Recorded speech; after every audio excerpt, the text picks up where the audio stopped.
Yeah. Okay, good morning, everyone. And thank you for joining Cardiology Grand Rounds today. It is my absolute pleasure to introduce Dr. Stephen Smith this morning.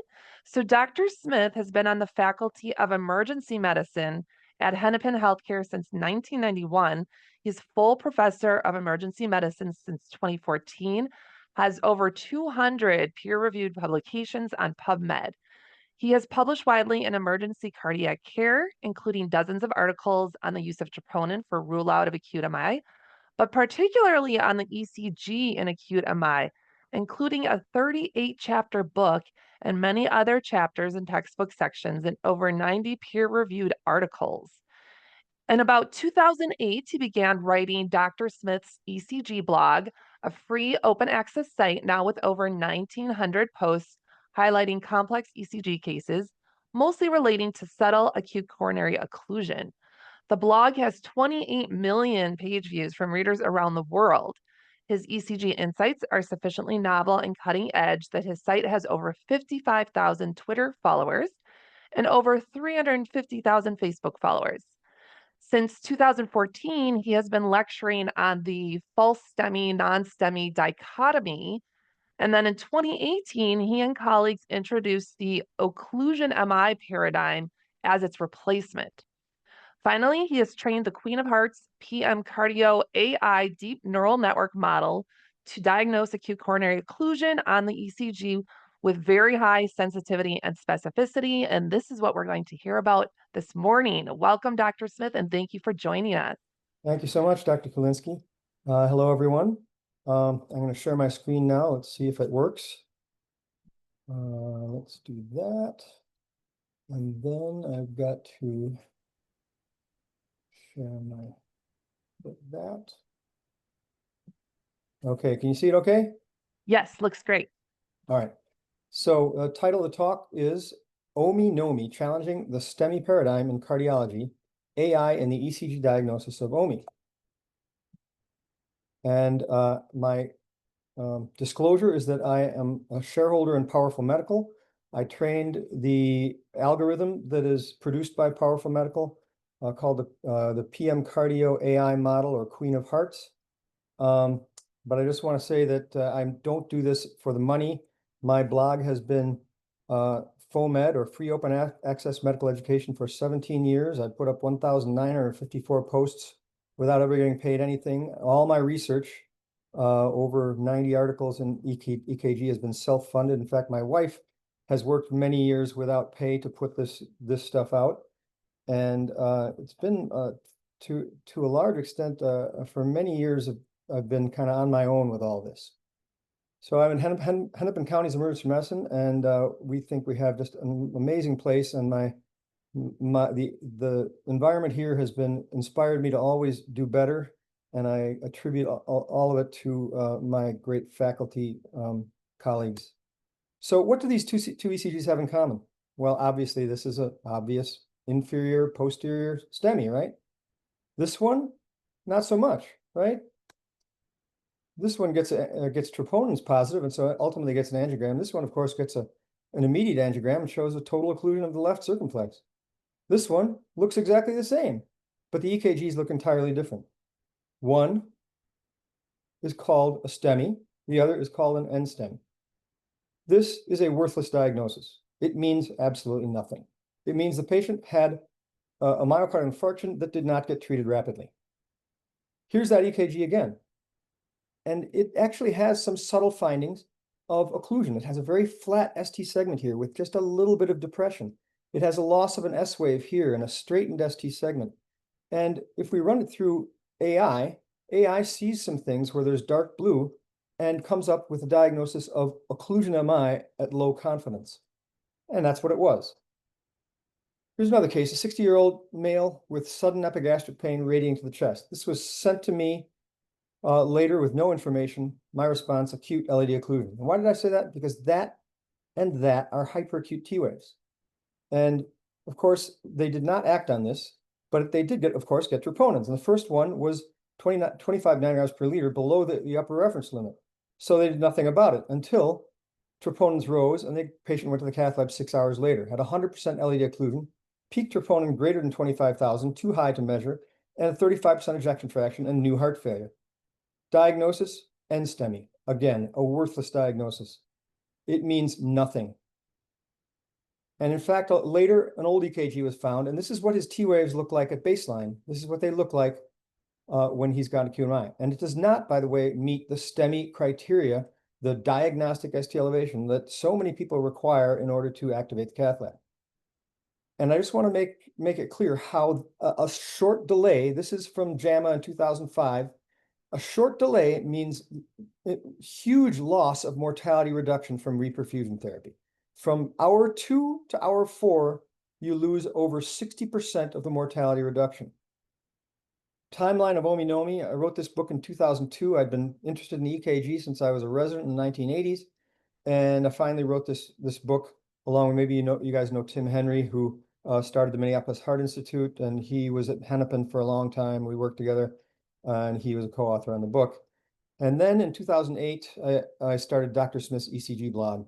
And you can see even this EKG shows a subtle high lateral MI on it. And then I started giving lectures on non-STEMI that need the cath lab now. 2014, the false STEMI, non-STEMI dichotomy. And then we realized we needed a new name for this. So we decided it would be acute coronary occlusion myocardial infarction, or ACOMI. But that seemed kind of unwieldy. So we thought, should we just call it OMI?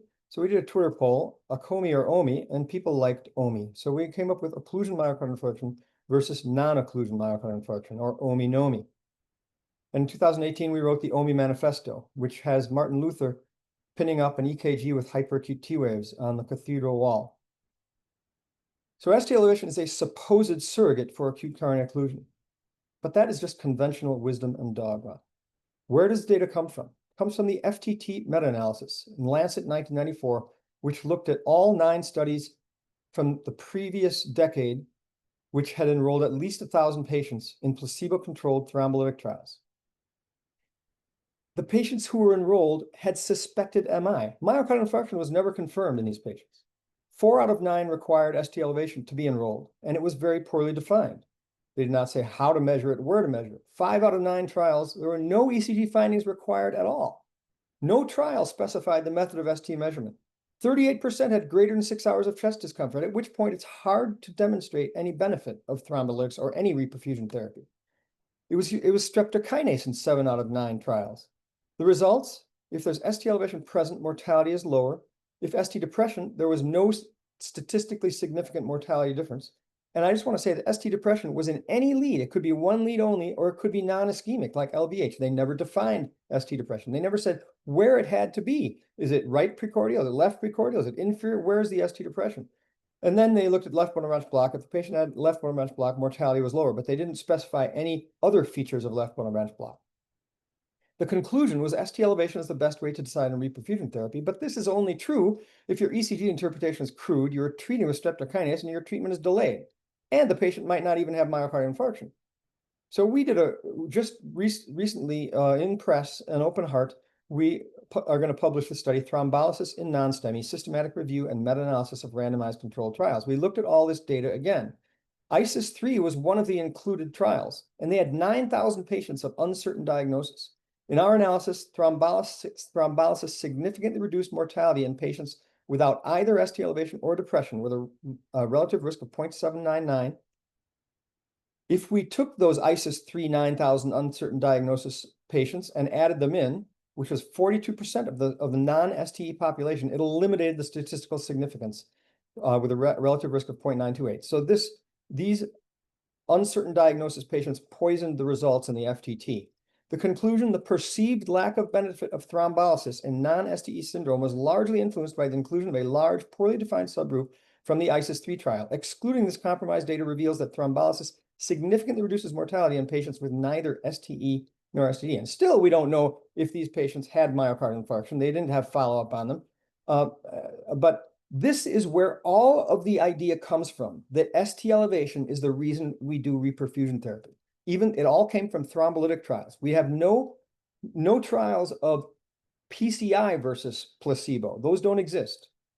So 1996 guidelines for thrombolysis I wanted to say to Thomas Kuhn, who wrote The Structure of Scientific Revelations, he said paradigms become more rigid.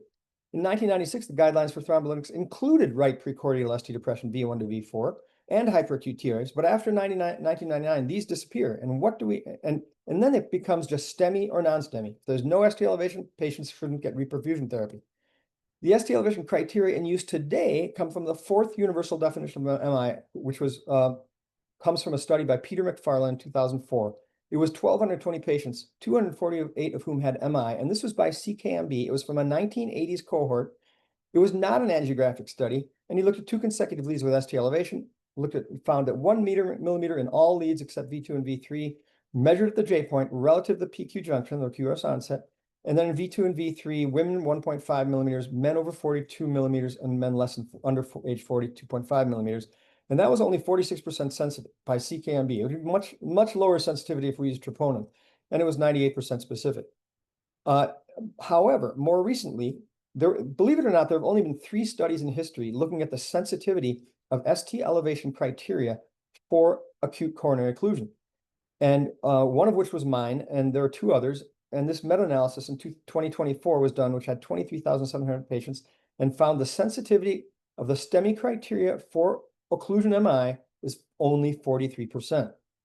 There's another study that was not included in that, which was prospective validation of current quantitative electrocardiographic criteria for ST elevation myocardial infarction. And these guys found that the computer using STEMI criteria on the first ECG was only 21% sensitive for 136 OMI in this group. The computer on serial ECGs goes up a little bit if you get serial ECGs. A blinded cardiologist with visual ECG interpretation, 49% sensitive. So we need to consider subtle ST elevation, ST depression's location, a number of leads, hyperacute T waves, STT morphology, the entire QRS, including R and QRS amplitude, terminal QRS distortion, associated Q waves, proportionality, ratios of STT to QRS amplitudes, left buttock match block and paste rhythm, which are occluded, which are not. And so I've come up with the Smith modified Scar-Bussa criteria for left buttock match block. That's derived and validated, and also validated in ventricular paste rhythm. And pseudo-STEMI patterns or mimics. Paradigms are cognitive frameworks which influence us. The name STEMI leads to cognitive bias. Reframing is necessary. STEMI makes you think the ST segments are all that matter. Subtle STEMI, STEMI equivalent, semi-STEMI. These are all terms that have come up over the years because there's been this cognitive dissonance between, geez, I found that there is an acute coronary occlusion and I didn't see ST elevation, so they have to name it all these different things. Well, let's just say what really matters. Acute coronary occlusion without collateral circulation. Myocardium is at imminent risk of irreversible infarction. If recognized early, myocardium remains viable and salvageable with reperfusion. Another interesting part about the STEMI non-STEMI paradigm is we have what's called the no false negative paradox. If the ECG meets ST elevation criteria and the angiogram shows acute coronary occlusion, it's a true positive. If there's no angiographic evidence of occlusion, it's a false positive. If the ECG does not meet ST elevation criteria and there's no evidence of occlusion, it's a true negative. However, if there's absence of ST elevation and there is acute coronary occlusion, it's called a non-STEMI. It's not a STEMI because there's no ST elevation. There's no such thing as a false negative. The test is the definition of the disease. I don't know of any other pathology in which this is true. I like to compare this with saying appendicitis is a high white count abdominal pain. So if the patient comes with abdominal pain and the white count's high, we will call it appendicitis no matter what the pathology says. It's just appendicitis because the white count was high. If the white count was low, we're not going to call it appendicitis, no matter what the pathology says. And so this plays out in all of the registry data on acute MI because the people who get entered in these registries have STEMI. They don't enter non-STEMI with acute coronary occlusion in there. And so when you do analyses of this sensitivity of ST elevation for STEMI in these databases, it's extremely high because they're only including patients who have ST elevation. But even back in 2002, it was recognized that STEMI and non-STEMI are not any different. Koyama looked at non-STEMI with persistent ischemic symptoms and or ECG ischemia. Non-STEMI had non-diagnostic ST elevation, less than 1 millimeter in limb leads or less than 2 millimeters in precordial leads. STEMI, 57% had TIMI zero flow. Non-STEMI, 47% had TIMI zero flow. Mortality, 5% in both groups. And yet apparently this conclusion that non-STEMI with occlusion are equivalent to STEMI was just ignored for many years. We did a study of a group of patients, consecutive patients, 9,943, 507 with STEMI, 685 with N-STEMI and OMI, 1,535 with N-STEMI, NOMI, and 7,200 who did not have MI. And this is the mortality of patients with N-STEMI, NOMI. This is the mortality of patients with N-STEMI, OMI. And this is the mortality of patients with STEMI. That's out to 12 months. And look at the difference between N-STEMI, OMI, and STEMI. Why is that? And then we look at 5-year data. And again, STEMI is not so bad, but N-STEMI, OMI, and N-STEMI, NOMI are terrible, like 25% mortality by 60 months. And why is that? By the way, the hazard ratio 2.59 for N-STEMI, OMI versus STEMI. And why is that? This is the median door to balloon time in patients with N-STEMI, OMI and patients with STEMI, OMI. By the time 16 hours comes around, all that myocardium is dead. It's too late, and they have high mortality. And there are similar results in 2 other papers, Impress, Terlecki from Poland, and then Abusharek from Germany. There are 2 meta-analyses of patients with N-STEMI. 34% of N-STEMI in clinical trials have total coronary occlusion at next-day angiogram. This is by Huang in 2018 and Coll in 2017. Compared to N-STEMI with open arteries, they have higher biomarkers, worse LV function, and double the mortality in spite of being on average 15 years younger. What's the scope of the problem then? 500,000 N-STEMI per year in the US. 34% have OMI and have delayed reperfusion. It's 170,000 patients. The estimated N-STEMI OMI excess mortality over STEMI at 1 year, 8.2%, at 5 years, 17.3%. That means for the 8.2%, 14,000 excess deaths per year in the US at 1 year from a year's worth of myocardial infarctions, and 17.3% at 5 years, and lots of heart failure suffering. And this was confirmed by a big study by Jallis et al. Looking at the Get With the Guidelines registry with 114,000 patients with STEMI or STEMI equivalent. So it includes OMI. The adjusted in-hospital mortality was much lower for those treated within target times. If within guidelines, 1.8% to 4.3%. If not within guidelines, 4.7 to 14.2. So the most common objection about the OMI-NOMI is that refractory ischemia is already in the guidelines and thus already in the STEMI paradigm. Answer: without expert ECG analysis, you don't know that refractory chest pain is ischemic chest pain until the troponins return too late.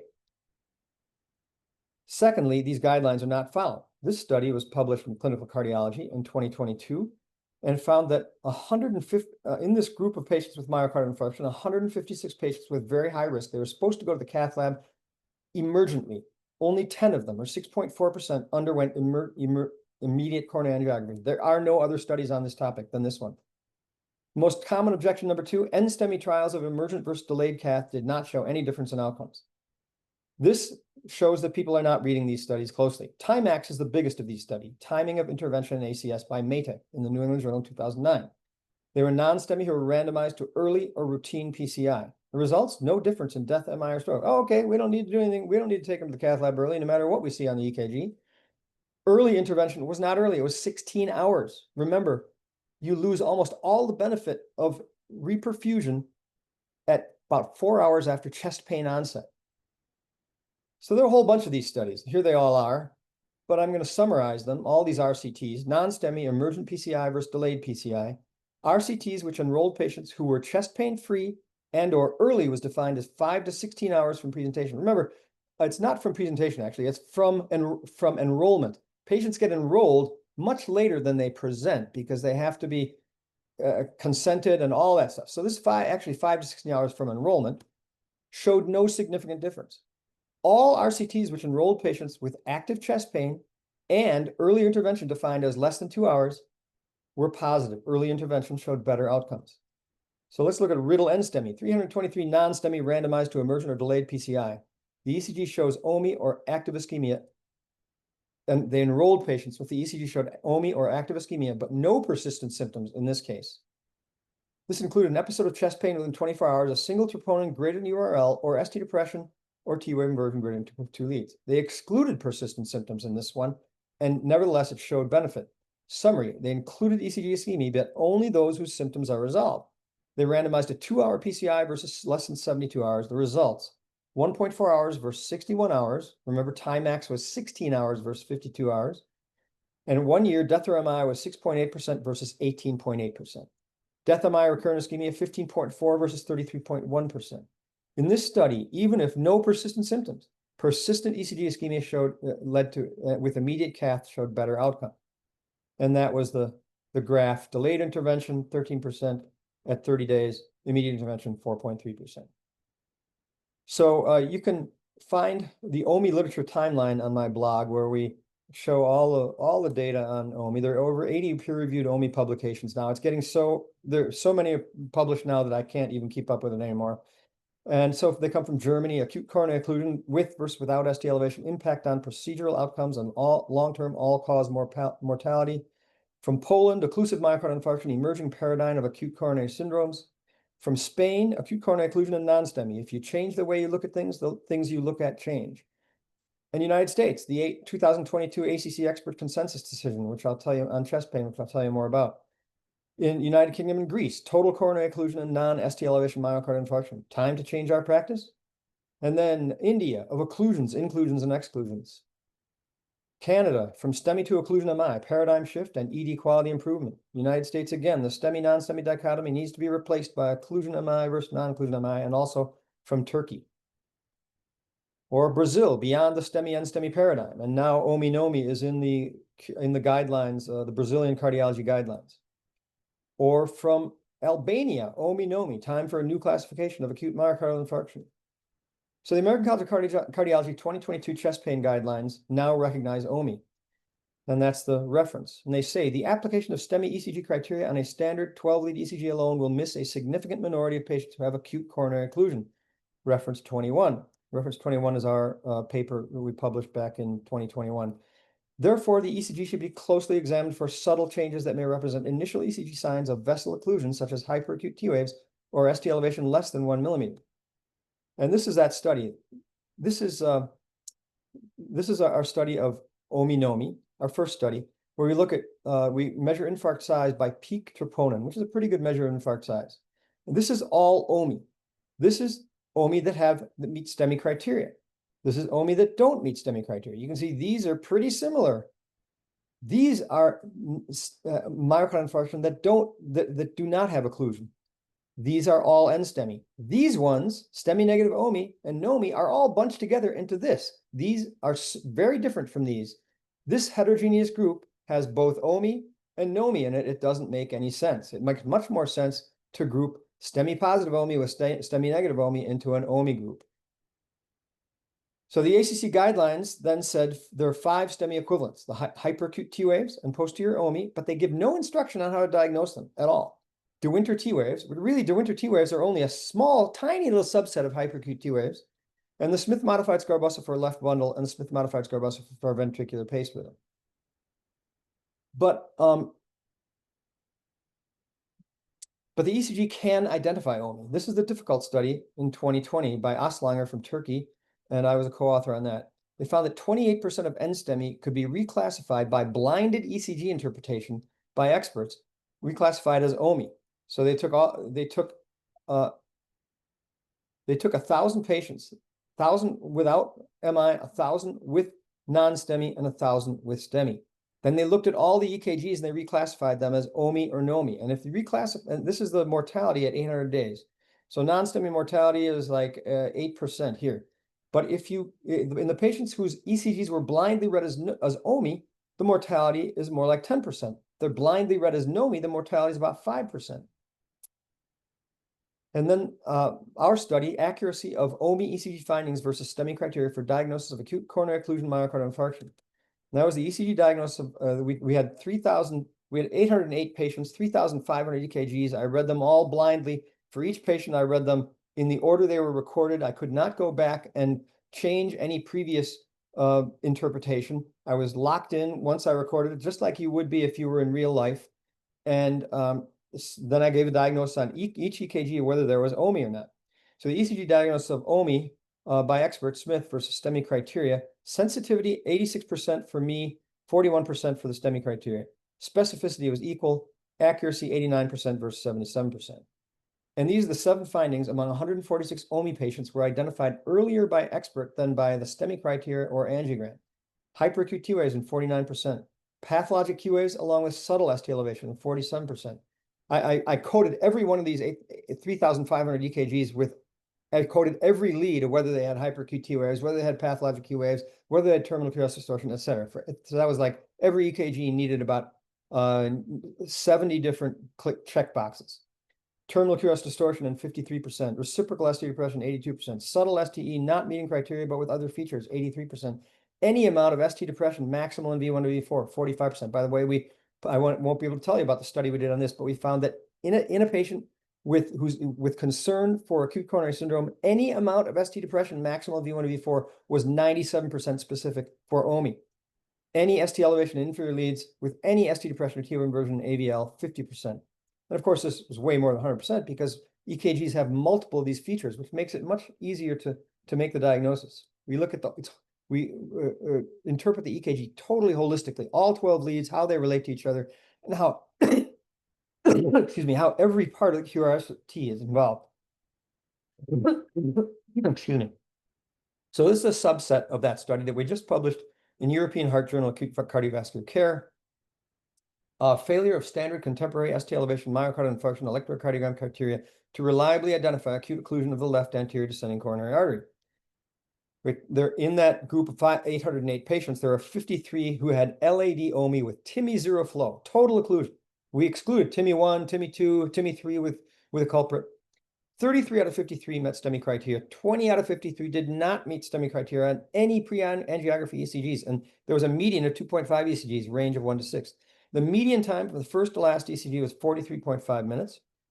17 of those initial EKGs had hyperacute T waves, and none of them ever developed STEMI criteria. All 20 were diagnosed by me as OMI on the first ECG. All 20 were diagnosed by the Queen of Hearts, which I'm going to tell you about, on the first ECG.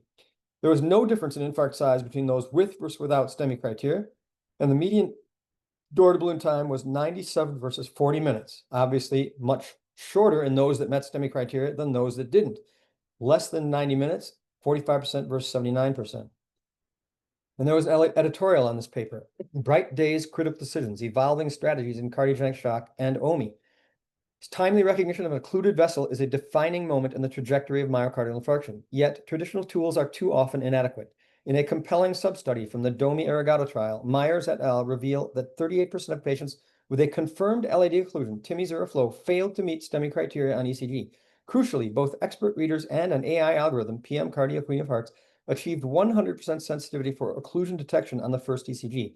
These findings raise attention to a potential paradigm shift from STEMI non-STEMI to the more clinically accurate OMI-NOMI model, and signal a transformative future in which AI augments frontline diagnostic accuracy when every second counts. And so just this year in January, Annals of Emergency Medicine published our review article on the ECG patterns of occlusion myocardial infarction, a narrative review. And it is now the most downloaded article this decade in the Annals of Emergency Medicine, with greater than 65,000 downloads just as of August 2029. It's been referenced already 19 times. So the major learning point here is fewer than 1/2 of OMI are STEMI, and they're missed. ECG diagnosis of STEMI negative OMI is often extremely difficult. Many STEMI do not meet STEMI criteria on the first ECG or ever. It's recognized earlier, STEMI is recognized earlier by OMI findings like hyperacute T waves. It's learnable to some degree with hard work, but I've been teaching this for 35 years and people just can't learn it. It is not only does it take hard work, it takes a talent at seeing waveform abnormalities, waveform subtleties. And so I find that most people can't learn it. No matter how much I teach them, they cannot learn it. And that's why I've wanted to teach AI this for a decade or more. It does require practice and repetition if you're ever going to get there. In fact, some of the people who do this the best are people who are not even doctors or healthcare providers. I've known some EKG techs who can do it really well. So it takes artificial intelligence and deep convolutional neural networks.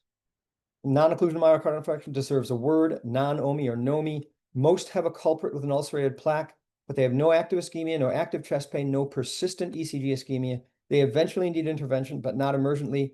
The ECGs show either reperfusion or, more commonly, non-specific and extremely insensitive findings, which experts like Myers, and Myers is my mentee, who I do all my research with, Pendle Myers, which Pendle and I cannot reliably diagnose.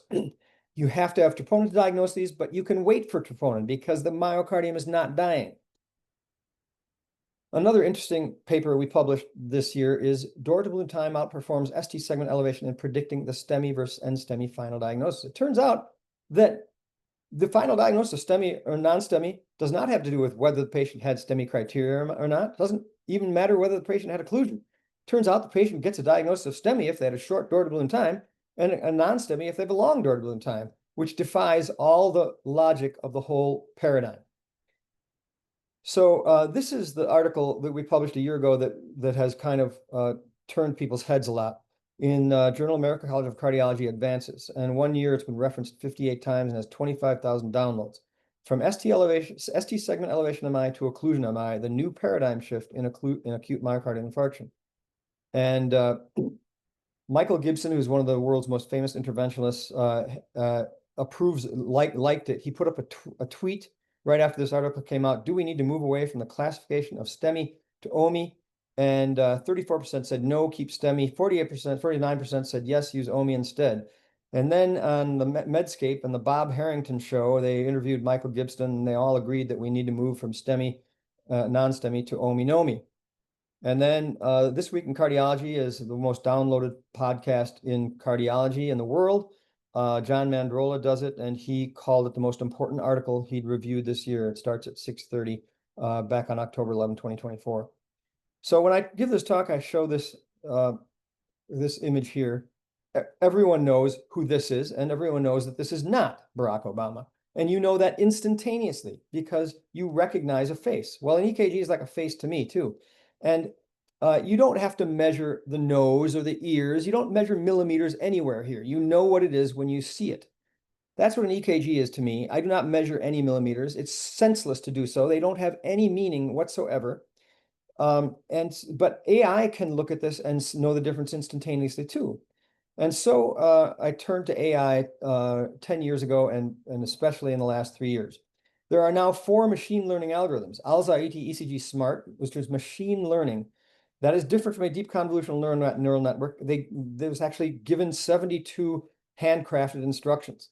The Powerful Medical PM Cardia Queen of Hearts is a deep neural network. In this one, I and my partner, Pendle Myers, we just looked at the EKG along with a bunch of data and said this is or is not an OMI. We didn't have to give it any instructions about what to look at.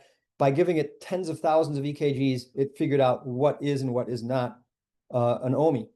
And there's ECG Buddy app from South Korea, which actually is pretty good if you use it, but there's no literature on it. And then there's there's an article from Taiwan on STEMI, but these STEMI machine learning algorithms are using STEMI databases. They're using millimeters. They're not using OMI-NOMI.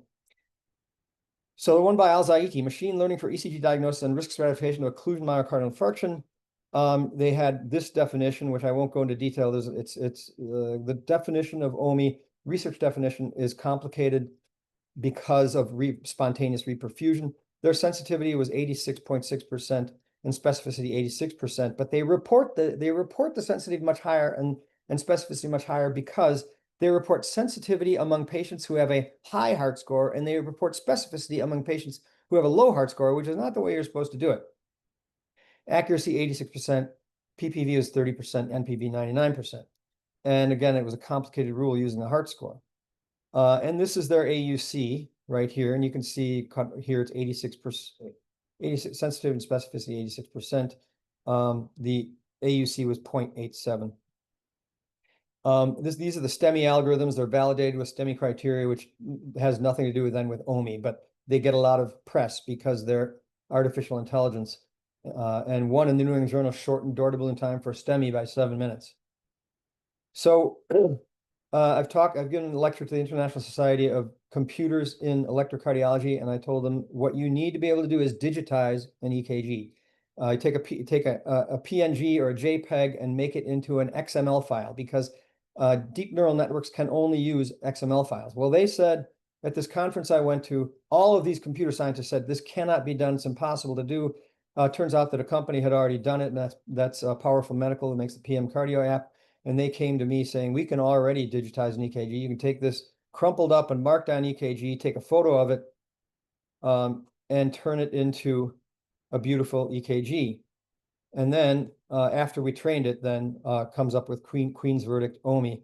OMI AI model output is quite high, confidence high, and it shows you with dark blue what it's seeing on this EKG. So if we look at this, go back to this one, this is a 6x2 EKG, but you can see there's a little bit of elevation in lead 3 and some tiny bit of reciprocal depression, but an inverted biphasic T-wave and AVL, diagnostic of inferior OMI, and there's a flattened ST segment here, so there's some posterior involvement too. And she sees all this on this EKG. What can it digitize? It takes this EKG even, which you can barely see, and turns it into that, and then tells you it's not OMI with mid-confidence. So the PM Cardio Deep Convolutional Neural Network we call the Queen of Hearts. Version 1 was trained on 4,000 OMI, including STEMI, 14,000 chest pain patients with elevated troponins but without OMI, and 1 million cases with negative troponins. And version 2 was trained on far more data with expert input, with robust data on each patient. We had angiograms, we had all the serial troponins, we had serial EKGs, we had echo data, and we continued to train it. And it comes with output of active OMI or reperfused OMI. And finally, version 3, by the way, it's available in Europe. It's CE approved, so it's regulatory approval, and we're still waiting for FDA approval here. Version 3 is not available to anyone except for people within the company now, and it gives a reading of active OMI, reperfused OMI, and subendocardial ischemia. So this is version 1, is validated on 2,222 patients with 480 OMI. Outcome was TIMI 0 flow or TIMI 2-3 flow with culprit and intervention. And this is the AUC on it, which was 0.938. And this is me right here. It's just as good as I am here. And the STEMI criteria are way down here. And if we go here at a specificity, a fixed specificity of 97.7%, the model was 66% sensitive, whereas STEMI criteria were 33% sensitive. Double the sensitivity at the same specificity. Time to OMI diagnosis by the AI model, 2.3 hours over all OMI, STEMI criteria, 5.3 hours. So patient gets to the cath lab before all that myocardium is dead. And remember, it doesn't take long for that myocardium to die, right? So this is an EKG that was in the Al-Zaiti paper. They said it was an example of a non-STEMI OMI that was diagnosed by Al-Zaiti as clearly an inferior OMI with posterior. This is not a difficult EKG. It's very specific for an inferior posterior OMI. And Al-Zaiti got it correct, and so did the Queen of Hearts with high confidence. And she especially sees that inverted hyperacute T-wave and AVL. Here's another case that was in the Al-Zaiti article of one that was missed. This is a hyperacute T-wave. It's not a very big T-wave, is it? But compared to that QRS size, it is massive. It's got, in fact, we have a hyperacute T-wave analyzer now. That's a whole different lecture in itself, but it shows that these and this are hyperacute T-waves. And if it was missed by the Al-Zaiti algorithm, but our algorithm clearly sees these hyperacute T-waves and calls it OMI with mid-confidence. Put it through the ECG Buddy, and ECG Buddy only came up with 9 out of 100. So the ECG Buddy algorithm missed it as well. I think ECG Buddy is generally better than this, but again, they have no literature published on them. So the Queen of Hearts was implemented in Aalst, Belgium a couple years ago, and they compared it with the previous year when they didn't have it. Before PM cardia, the mean door to balloon time for all OMI was 99 minutes. After PM cardia was 51 minutes. In typical STEMI, it even decreased the door to balloon time in typical STEMI from 64 to 47. But in STEMI equivalents, this means OMI that do not meet STEMI equivalent, do not meet STEMI criteria, the door to balloon time was decreased from 530 to 148. And the number with the door to balloon time less than 90 minutes was 45% before using the AI algorithm and 66% after. Peak troponin was lower and there were fewer deaths, although that's probably not statistically significant. This is a preliminary data. More data is going to be presented at TCT in 2 days in San Francisco. Difficult 3 is a randomized trial that took place in Turkey. It's going to be presented on Saturday at Transcatheter Therapeutics. I don't have all the data. I do have some preliminary data I can show you, and it's a cluster randomized trial. They had PCI teams all over the country in Turkey, some of whom believed in OMI-NOMI, some of whom only believed in STEMI, non-STEMI, or practiced that way. And the ones who believe in OMI-NOMI were allowed to use the PM Cardio app. The ones who believe in STEMI, non-STEMI did not use a PM Cardio app. And this is preliminary data. For OMI, the door to balloon time in the group that had AI assistant was 48 minutes for OMI, and in the group without the PM Cardio app was 202 minutes. And those are secondary outcomes. The primary outcome was a 1-year mortality, and we won't have that until next year. So we go back to the 60-year-old I showed before who had sudden epigastric pain radiating to the chest and has hyperacute T waves here and here. And it was sent to me later with no info, and I said acute LAD occlusion. The first troponin was negative, and they waited for more troponins. When they elevated, they took him to cath lab and got 100% LAD occlusion. Peak troponin too high to measure, 35% ejection fraction, new heart failure. But if we'd used AI to diagnose it, it would have seen these hyperacute T waves, no problem. And it would no longer be NSTEMI, it would be OMI, and the patient would go to the cath lab right away, and hopefully would not end up with heart failure.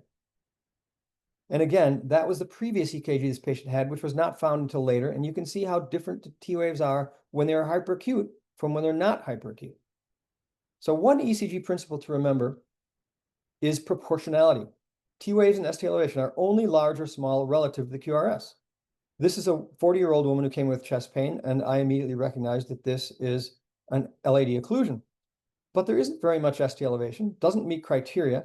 But the QRS is really tiny. So let's stretch it out and make the QRS a reasonable size. It's still not very big. And now you have lots of ST elevation. ST elevation is only large or small relative to the size of QRS. And the same goes for T waves or ST depression.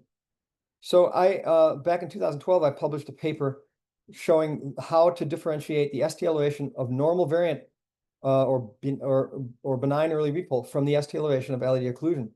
And I had some hypotheses, and what I came up with was a formula which uses QTC, ST elevation that's 60 milliseconds after the J point in lead V3, R wave amplitude in lead V4, and QRS amplitude in lead V2, and came up with a formula. In this case, the formula would be 21.1, which is much greater than the best cutoff point of 18.2, and you could diagnose LAD occlusion with about 87% sensitivity and specificity when you used these 4 variables. And this was validated by my friend in Turkey, Emre Aslanger, and it works. But now we don't need that because we have AI.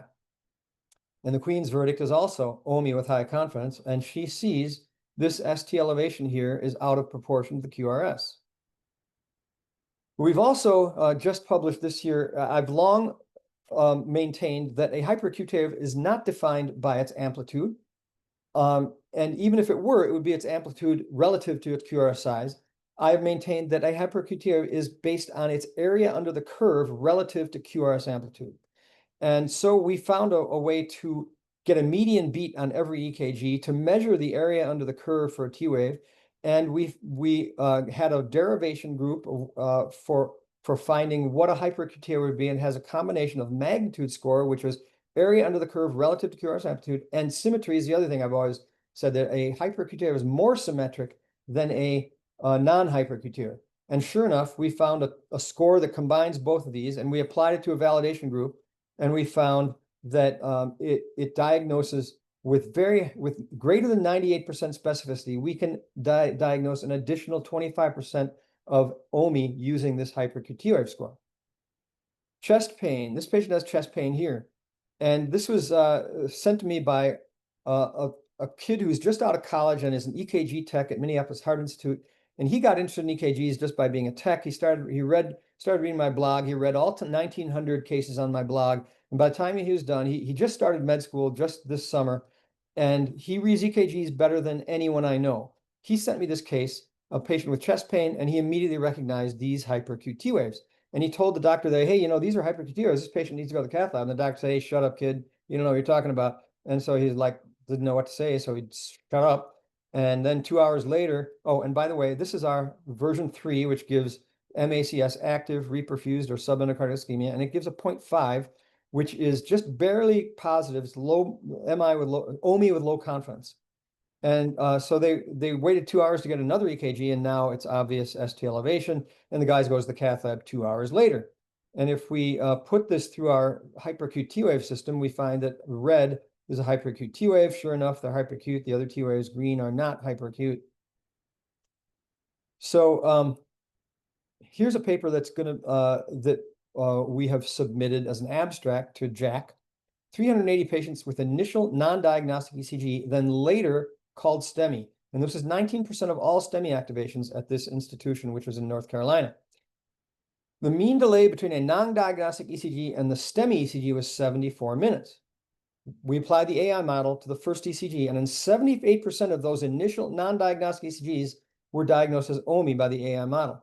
The mean delay among these 297 was 68 minutes. 28 of the 297, or 9.4%, died. The AI model correctly identified the leads, which later developed ST elevation in 94%. 41% had hyperacute T waves by our quantitative measurement method. So again, that was a 68-minute delay. 68-minute delay makes for losing about 25% of your mortality reduction from reperfusion. So this is a case, a 60-year-old woman with 2 hours of chest pain. She has obvious hyperacute T waves here, but it doesn't meet STEMI criteria. So the doctors didn't notice it. They thought it was a non-diagnostic EKG. And then if you apply the queen to it, she sees massive hyperacute T waves here. And then a hyperacute T wave system finds that, yes, there are you have to have 2 consecutive leads with hyperacute T waves, or you have to have a mean value over 0.7, complicated system. So 93 minutes later, they record another EKG because she has persistent chest pain, and now she's got massive ST elevation. She's even got a wraparound LAD with inferior ST elevation. Then she goes to the cath lab. Then the delayed angiogram shows a wraparound LAD. They open it up, but it's too late. The patient dies of cardiogenic shock. 93 minutes. That's about half of mortality reduction from reperfusion is lost by that 93-minute delay. So I'm going to show you a few more EKGs. This was texted to me during a meeting, and my partner just said it's 46-year-old male with female with chest pain, or male with chest pain. And I saw this ST depression here and here and here. Remember, any ST depression, V1 to V4, maximal V1 to V4, is OMI until proven otherwise. There's also a little ST depression here, which is reciprocal to high lateral OMI. I said activate the cath lab. It's an OMI. Sure enough, it was a posterior lateral OMI, acute obtuse marginal occlusion with a massive troponin, a huge myocardial infarction that barely shows on the EKG. Queen's verdict, OMI with high confidence, and she shows you why exactly. She does see that high lateral there. She interestingly doesn't see that, but she does see what's going on in V1 to V4. This was sent to me by an intern, Stony Brook, who reads my blog. Excuse me. This is an elderly, or not elderly, a middle-aged male with chest pain, and he immediately recognized that these T waves are too symmetric and too large. They are hyperacute.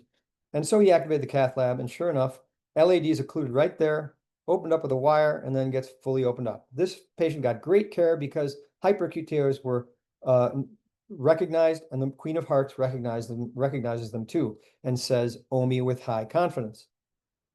60-year-old with chest discomfort has a little bit of ST depression in V2. Remember, that's always abnormal. A little bit of ST depression in V3, a little bit in V4. Also, there's a hyperacute T wave in lead 3 here with a reciprocally inverted hyperacute T wave here. It's negative, and it's way too large for that tiny QRS. Queen of Hearts sees this, sees that, and diagnoses OMI with high confidence. Here's a case with massive ST elevation all over the place. Cath lab got activated. Obviously, I can look at this immediately and say it's a false positive. Why? Because there's massive QRS. ST elevation needs to always be interpreted in the context of the QRS, not by itself. There are also these J waves here, J waves. This is clearly a false positive. And it had, and the Queen says not OMI with high confidence. This patient did go to the cath lab and got ruled out, had a normal coronaries and negative troponins. So what is the false positive rate for STEMI criteria? It's very high, 15 to 30%. We looked at pre-hospital EKGs to see if AI could reduce false positives. We had 117 pre-hospital cath lab activations by medics. 48 of them actually turned out to be OMI, 69 false positives. The medics, of course, didn't miss any because that was the definition of it, but they had 69 false positives. STEMI criteria missed 6 of those and had 38 false positives. The device, which was a Zoll device, did actually quite well, missed only 1, but had 42 false positives. I looked at all these EKGs. I missed 2 of them, but I had the least false positive at 9. The Queen of Hearts missed none of these OMI and had many fewer false positives than the medics or the device. There's in 2 days, Tim Henry is going to be presenting late breaking clinical science at Transcatheter Therapeutics. This is a study we did from Beth Israel, UT Houston, Sacramento. I can't show you the data because it is I'm blanking on the word, but I can't show it now because it's also going to be published simultaneously in JACC Cardiovascular Interventions. And they had 1,050 cath lab activations at these 3 institutions. 41% were false positive activations. We put all those activations through the first EKG through the Queen of Hearts. It decreased the false positive activations from 41% to 8%. And not only that, but in only 60% of the cases was the cath lab activated in the first EKG. Well, on that first EKG, the Queen had true positives 90% of the time. So not only did it prevent the vast majority of those false positive activations, but it also would have gotten patients who were delayed to the cath lab earlier. And these are the false positive activations. So for instance, normal variant, 57 normal variants, the Queen only got this many wrong. It got all these right. Non-specific STT, it got all these right, only missed a couple here. And left ventricular hypertrophy, same, left bundle branch block, old myocardial infarction, etc. The things that were difficult, of course, are Takotsubo is the EKGs totally mimic MI. Post-arrest ECGs are very difficult. Myocarditis is really difficult. So there's another false positive study to be presented at TCT by Myers et al. There are 3 cardiac centers in North Carolina, 1,224 activations, false positives, STEMI activation without STEMI diagnosis and without intervention. In this case, there were only 14% false positives. 66 out of 166 met STEMI millimeter criteria. Left bundle branch block, LVH, and early repole were the main culprits. And 142 of these 166 were identified by the Queen of Hearts as true negative. So the false positive rate for the Queen of Hearts was only 2% in this group. This is a patient with chest pain. A lot of people would say, oh my God, we got to activate the cath lab. This is massive ST elevation, but again, huge QRS amplitude, big J waves. I recognize this immediately as a combination of LVH and benign T-wave inversion. I know this is a mimic, a fake, but the patient went to the cath lab, had angiogram normal, ruled out serial troponins, and the Queen of Hearts says no signs of STEMI equivalent detected. It knows it's a fake. Okay, how about, let's just take a look at another couple studies.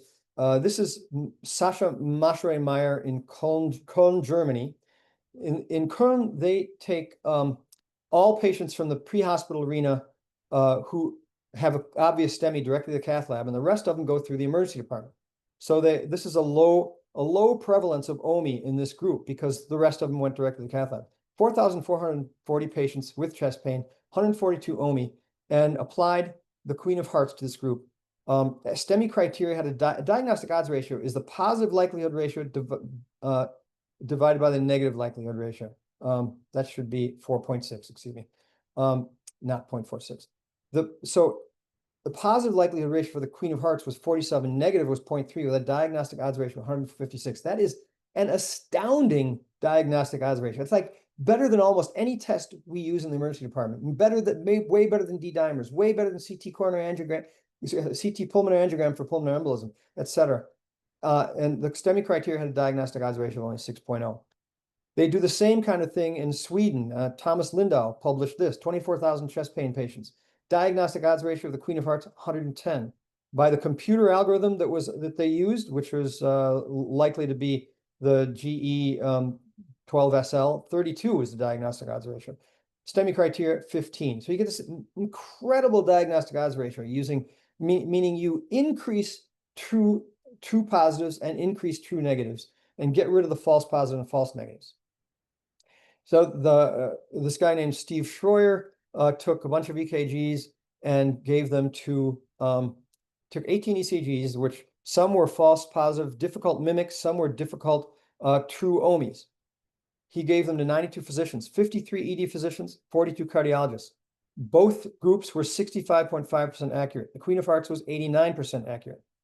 And these were the EKGs they gave, an obvious STEMI and an obvious normal one, left bundle branch block, posterior wall, etc. And then these were the mimics that were given. And so this was talked about again in This Week in Cardiology, and where John Mandrella says everyone should have this app. It is amazing. So this is a 30-year-old woman with a heart score of 0. EDAX is like a heart score, but different. EDAX of 2 is very low. A computer called this EKG completely normal. The initial troponin was less than the limit of detection. And we are told that if the first troponin is below the limit of detection, you can just discharge the patient. Well, this to me is an obvious inferior OMI. These are hyperacute T waves here. This is an inferior, a reciprocal inverted hyperacute T wave. There's some downsloping ST segment here, which indicates posterior MI. And so this patient, if you put it through the Queen of Hearts, she gets OMI with mid-confidence. Then a serial EKG, this patient got serial EKGs. They're very dynamic, but they continue to show inferior OMI and posterior OMI. You can see the difference, how these change from EKG to EKG, from here to here, here, here to here, this to this, very dynamic. And then a third EKG is still showing it, but still dynamic. Now there's ST, well, not so much ST depression here, but all of them are diagnosed as OMI by the Queen of Hearts. This is interesting because you can see the first EKG did not show OMI in V4 to V6. Later on, you can see how the T waves become bulkier. T wave bulk relative to QRS size. See how this becomes bulkier here. This becomes bulkier here. These T waves are evolving into hyperacute T waves. So I looked at this. I've been collecting cases where the conventional algorithm says completely normal. 4 papers state you don't even need a physician review if the computer says completely normal. I had 66 of these on my blog. A bunch of them were used to train the algorithm. We took the 42 cases that were not used to train the algorithm. I recognize all as OMI. The conventional computer algorithm called all completely normal, not non-specific STT abnormalities, totally normal. This was the Veritas algorithm and the GE Marquette 12 SL. The Queen of Hearts diagnosed 81% as OMI, not just as abnormal, but as OMI, from totally normal to OMI. So this is an EKG that was handed to my research partner Pendle at triage. And he saw this.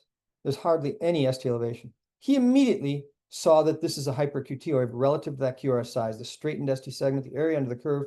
And he sought out the patient whom he hadn't seen yet, because we're handed these EKGs at triage all the time without any information. And he went to see the patient. Did you have chest pain? She said, yeah, I'm here because my chest hurts. He immediately activated the cath lab. He did later find a previous EKG, which is right here, and I put them side by side. You can see how that has changed to that. This in V3 has changed to this. And put it through the Queen of Hearts, she sees it too. OMI with high confidence. OMI with high confidence when there's almost 0 ST elevation. And there's the angiogram, occluded right here and opened up with a wire. So I'm getting close. I think I have to stop now, don't I? Oh, that's too bad because there's a lot more to show, but I guess I have to stop. Oh, thanks, Dr. Smith. This has been fantastic. Loving all of the ECGs you're showing and the classifications. We'll take a few questions, if any, from the group here. Hi, this is Jeremiah Depta. Dr. Smith, thank you for the wonderful presentation. Wanted to let you know we actually have trialed PM cardio here in September. Mike Vidlansky, our chief, had me look into it. And interestingly, I'm talking and having the representatives from PM cardio, they gave me access to it, and I was on call that weekend. A 41-year-old came in, relatively normal EKG, didn't activate the lab, called cardiology consult. Fellow was a little concerned, ran it through PM cardio, semi-equivalent by PM cardio, brought to the cath lab. Door to balloon time was 143 minutes. If we would have activated with PM cardio, reading it initially, it would have been 51 minutes. And so they presented to our larger group here, and we're eagerly awaiting the data at TCT and hoping to partner with you, because we see tremendous value in everything that PM cardio can offer. So, all right, that's great to hear. Yeah. Yeah, we have a lot of places trialing it, and everyone, I think it's going to be a revolution in acute cardiac care because reading EKGs is so difficult, and there's so many patients whose occlusions are not treated in a timely way. And I think we can save a lot of myocardium and a lot of lives by having this tool. And yes, I do own stock in it, but that's not the reason that I'm promoting it. I think it's just an amazing tool. The Jackie, guys, sorry. go ahead. So go ahead. No, you can finish your question, Dr. Smith. Sorry. Go ahead. Or your I was comment. gonna say that the people at PM Cardio they're all about 27 years old, believe it or not. They are so incredibly smart, and they're dedicated to this like you wouldn't believe. And I'm an old man, I'm 67 and been working on this for 35 years, and it's such a pleasure to work with these incredibly smart young people who are so motivated. Sorry, my name is Nunzio. I'm the fellowship program director, and I'm an advanced heart failure by training, and I've kind of forced the fellows to learn this paradigm. I actually sent out that paper from Jack to them last Oh, nice. October, and was a forced required read. I'm sure only half of them read it, but anyway, how do you? My question is more of a generalized, like, I think a lot of things we do in medicine are antiquated, and it takes years and years and years to change that paradigm shift. I see this frequently in heart failure, particularly if you're not a super subspecialist in that field, and the way general cardiology is just taught and how fast the fields move. Yeah. How do you? I guess my question is, like, how do you get buy-in culturally from and create these paradigm shifts that are, I agree, massive changes in the way we implement and deliver care, right? I jokingly tell the fellows that we should hang the stethoscope up in the Louvre. And now that there's jewels that are stolen, there's probably room to put that stethoscope up, right? Like there's just Exactly. but that's just more of my general philosophical question. If you can It's answer that. very, very difficult. I mean, I really all this for heart failure. I talk to my residents on heart failure, and the literature that I cite is that only 1% of patients who should be in all four of those classes of medications, only 1% of them get all four classes. And it's incredibly hard. And I've thought about this a lot, and I have this thought that physicians would hate me for, but I see so many patients get poorly treated that I almost think the only way it's gonna change is if physicians are punished for not doing it. Like if people start suing doctors for their prolonged door to balloon time. And I hate to say that, but it may be the only way that these things are going to change. Yeah, I think it's very the illness of these patients. I don't know if we need to penalize, but I agree. I struggle with. Sometimes I say, how do you change the dinosaurs and people that are stalwarts in their care? Well, here's another way to accept these. Actually, our main strategy is that although it's hard to get interventionalists to come in if they don't have an absolute STEMI, it is easy to convince them that they should use a tool which will make it so they don't have to come in. So this is why this reducing of false positives could be the foot in the door, if you see what I mean. Like, oh, you mean I might not have to come in the middle of the night all the time? Yeah, exactly. No, I agree. I was going to joke the interventionalist should pay you an honorarium if you decrease the amount of times that they come in. This was fantastic. Thank you for the talk and entertaining my off the wall questions. Thank you so much. Anybody else? Last chance.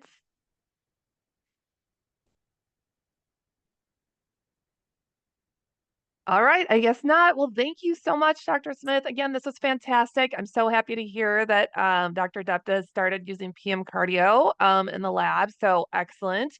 Yes, I'll get you that recording. I believe I can. Tegan can help me with that. But you take care and enjoy the rest of your week and weekend. Thanks for having me, you guys. Okay, nice to see you all. Bye-bye. Bye.